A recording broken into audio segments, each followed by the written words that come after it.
Hi everyone, welcome back to our Koso Kitchen.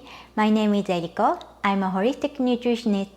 Today I'm going to show you how to make postbiotic pumpkin smoothie with ours Koso. This smoothie contains lots of gut healthy nutrients. As you know, ours Koso contains probiotics, prebiotics, and postbiotics to support our gut health.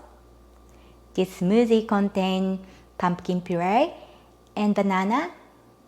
Some fiber and sugar in pumpkin and banana become a food for good bacteria in our body and support our gut health.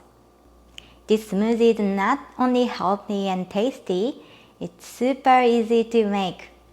I'll show you how to make it. You need half cup of frozen banana, quarter cup of plain Greek yogurt, half cup of pumpkin puree, 2 teaspoons of ours Koso lower sugar, or 1 tablespoon of ours Koso, 1 tablespoon of nut butter, quarter teaspoon of cinnamon. You can use pumpkin pie spice powder instead of cinnamon powder. You can also add clove or nutmeg if you like.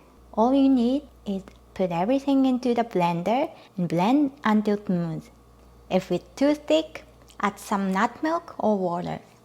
Here's a postbiotic pumpkin smoothie. Hope you like it. Thank you for watching. Cheers!